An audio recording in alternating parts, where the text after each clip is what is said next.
Are there immense captivating benefits of knowing that Jesus was not a Christian, discarding Islam or Judaism? Yes, indeed. Billions do not know these benefits. As we progress, we invite you to follow us to the end. Once you realize certain facts about these religions, you enhance an awakening which never occurs if, as a melanin-dominant human, you persist in following religions like Judaism, Christianity, and Islam and discard your Ma'ati Ubuntu system. Our title is What Happens If Jesus is Not a Christian? Once you know that Jesus was not a Christian, you experience a heavy load falling off your life. You see the deception of everything that has been done by religion over us, other than our own African Bantu Maati religion. An incredible opportunity starts to unveil in your face and in your life, where you desire to naturally fulfill your real divine purpose prescribed to you by the source of everything, the nameless, not a spirit or a being creator. We shall present indisputable facts that proves that Jesus never existed, but secondarily that Jesus was not a Christian if ever he existed. We will do it in a number of ways. The first one is the most important historical premise concerning Christianity, is that Jesus was created by the Romans and the Greeks, now promoted by European colonizers and enslavers. Same as Islam, same as Judaism. In ancient Kemet, Ptolemy I wanted to unify the Greeks and the Africans. So he forced our ancient ancestors to craft a deity in his name as Serapis or Ptolemy I. Ptolemy Soter, Sotera is the religion or is the philosophy taught in Christianity concerning salvation. In appearance, this had all the composite characteristics of ancient Kemet. It is these characteristics of ancestor reverence and spirituality that has trapped a lot of Africans within Christianity, because there is something that resonates with their spirit, yet they need the mental power to cut off and sever off any links to this divinity. Number two, Jesus in the Bible is a human being, is not even a deity. The seed of Abraham and David. If you read in Acts 3:25, it says, "And in thy seed shall all the kindreds of the earth be blessed." Sperma is Jesus, is a man, is a human being, because it's the seed of David, according to Romans 1:3. This word seed is actually spermatos, David, the sperm, the actual flesh. We also know that Christianity is still a Jewish sect, despite that it has grown bigger and dominant. And the last, we shall go on a test to test your spirit, because if we prove that Jesus was not a Christian or that he never existed, your actions after that matters most. It will judge, this kind of information will judge where you are going and how you deal with facts. In the Synoptic Gospel, Jesus is presented as a son of man, or as the son of man, 17 times. Why? Because he was a human being. Jesus never read the New Testament. It didn't exist, because the New Testament is originally a Greek text. It is still a Greek book. Jesus read the Torah. Where did the Torah come from? It came from the book of coming forth by day. It is this Greek book written in Greek which leads you to question that book and the philosophies taught in that book, and ask yourself, what about mine? Do I have a holy book that is delegated to me as a melanin-dominant human being? The term Christian was given by the Greco-Romans. You read in Acts 11:26. As a reproach, as a pejorative innuendo to people who followed Jesus. Have you ever wondered why? It is because the Greco-Roman elites knew that they had crafted a Serapis version from an African combination of Apis, the bull, and Osiris, the ancestor. That's why Jesus dies and resurrects, just like Osiris.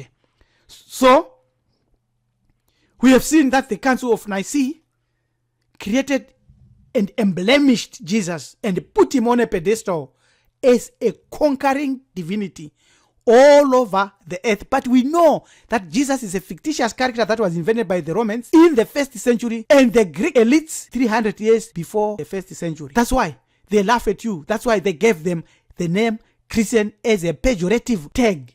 However, in the New Testament, the term Christian is used 3 times, despite the fact that there was never a man that walked the earth in human form of any race, creed, or color by the name Jesus Christ.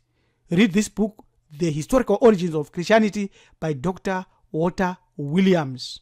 If we offer proof that Christianity was a denomination within Judaism, why would one remain a Christian? Why?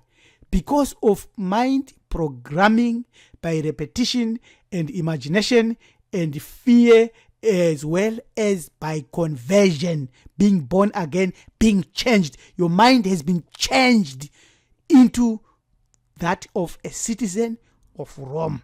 That's why you are a Christian. We now reach the point of testing your conversion against the solid, indisputable facts that prove Jesus was not a Christian. If Jesus lived at all, he was a Jew by religion and culture.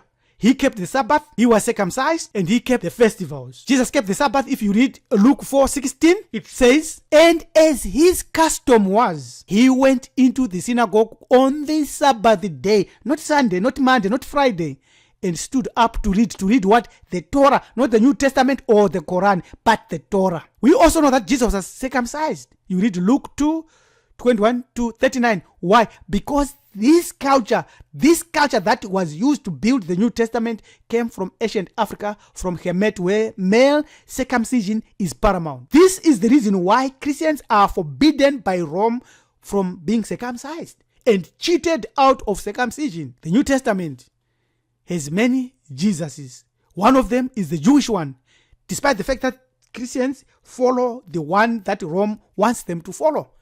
The Jewish one actually comes out clear and straightforward. He keeps the Sabbath, he was circumcised, he kept the festivals, and he said in his words, I was sent only to the lost sheep of Israel. It is not right to give bread, the children's bread, to dogs. In other words, he was speaking mysteries here. How come most Christians do not see this? It is because of programming and mental deception. Jesus never went to church. Not even one church. He visited and worshipped in the temple, following the pattern of ancient Hamid. He also visited the synagogue, following the same pattern of ancient Hamid. Jesus never spoke in tongues, despite the fact that all Christians today want to speak in tongues. He actually berates and says, when you pray, do not keep on babbling like pagans, for they think they will be heard by the many words they speak. Matthew 6 verse 7. So if you speak in tongues, you are following a Roman Jesus, a Greco Jesus, a Platonic Jesus. There are a number of other gaps in Jesus' biography. There's almost 18 years that vanishes, cannot be accounted for in his life. But we know that this version in this story is the Jesus that went to Hamid. It is the Hamitic Jesus who teaches something that is beyond the Torah. For instance, in Matthew 6:22, this Jesus says, the eye is the lamp of the body. So then, if your eye is clear, your whole body will be full of light. Yet you have got 2 eyes. But he's using 1 eye because he's referencing the eye of Ra, the eye of Oresu. It is the Hamitic symbol of wisdom, of knowledge, of protection, of warding off evil. It is known as the Wajutu. And it belongs to a different culture. And this verse is a problem to Christians. Now, if Jesus said, I did not come to abolish the law, who abolished the law then? It is the other Jesus, the Greek one. A young man came to Jesus asking, what good shall I do that I may have eternal life? This question is relevant because in our culture, it is not asked because we live that life. We are guided by Ubuntu Ma'at to live that life. We don't have to be asked. We ask if you live this and start to look for other religions. What was Jesus' answer? The Jewish Jesus. Did Jesus say, give me your heart? or just make a decision for Christ. No, he didn't say that. He said, if you want to enter into life, keep the commandments. How many Christians refuse to keep the commandments today? How many Christians refuse to be circumcised today? How many Christians want to abolish polygamy today, which is a commandment? How many Christians think that Jesus came to abolish the law or the prophets? Almost all of them. So who are they following? They're not following the Jesus of Hamid. They are following the Jesus of the Romans and the Greeks. For the original law that you find and name the Torah came from Africa, from Hamid, from Nubia. It was synthesized as the 42 laws of my Ati. The real founder of Christianity is Paul, as pushed by the Greco-Romans when they crafted the New Testament. And they re-edited it many times. Because in Matthew 5, the Jewish Jesus says, keep the law. I didn't abolish the law. In Ephesians 2:16, the new Jesus, crafted by the Paulines, as well as the Greco-Romans, says he abolished the commandments with all its regulations. In Matthew 5:18, he says, truly, truly, I say, till heaven and earth pass away, not an iota, not a dot will pass from the law until all is accomplished. In Romans 10:4, it says, Christ is the end of the law, that everyone who has faith may be justified. It's a lie. A total lie. But it's for the Greeks who did not have the law. In Matthew 19:17, if you want to enter into life, keep the commandments. In Romans 3:20, by works of the law, no human being will be justified. It's a lie. So, because of these many Jesuses, yet the Jewish one and the Greco-Roman ones dominate. Almost all concepts were plagiarized from Hamid. If you follow the Romanized one, you become a member of the popular Christian religion. If you follow a Jewish one, you become a Messianic Jew, a clever way of saying a Greek Jew. If you dig deeper, you then cross a decisive bridge into African mystery spirituality, where we know and where we are told Moses learned the wisdom of the ancient Comitians and was mighty in words and deeds. That's what he learned. Here is what happens if Jesus is not a Christian. You become a called out individual.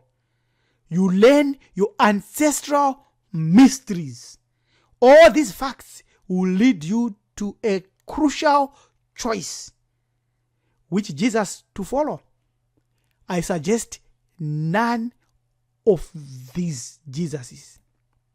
But in summary, you must make the choice to cross that decisive bridge into African mystery spirituality.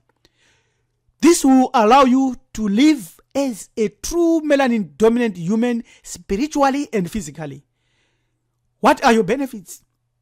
To live and die for something that is greater means you identify with your Creator assigned purpose and fulfill it. That's mission accomplished. This will be sweeter than anything because the victory is massive and it is against greater odds. The bonus on top of this is that during this life, we build our own mansion on earth from within and we experience true original love. We realize and use the keys to living, the keys to eternal life, which are based on true knowledge as we journey back to meet our revered ancestors, as well as other unknown heroes and divinities. Once you realize that Jesus was not a Christian, you will never easily fall for the deceptions that have caused almost every male and dominant human being to become asleep. There is an incredible potential that lies in you. Melanin dominant humans or Africans or Bantus carry unbelievable potential. It is being systematically suppressed. They know if unleashed, it will catapult us into the most powerful version of all human achievements in history. All we need to do is to dispel foreign spiritual and religious concepts by practicing in a non-stop, non-faltering way our focus on everything Hamitic. You may try this 29 days and see what happens. For personal counsel, get in touch with us. We will share how you can reactivate your natural melanin dominant cultural and spiritual congruence and benefit from this powerful ancient philosophy. You can send your email, join@marifado.com. Till we meet again. Your Ami Neja Topi. Tumizulu Kunken Minjakan Tenda Siabonga Enkos Edupe Asante Sana.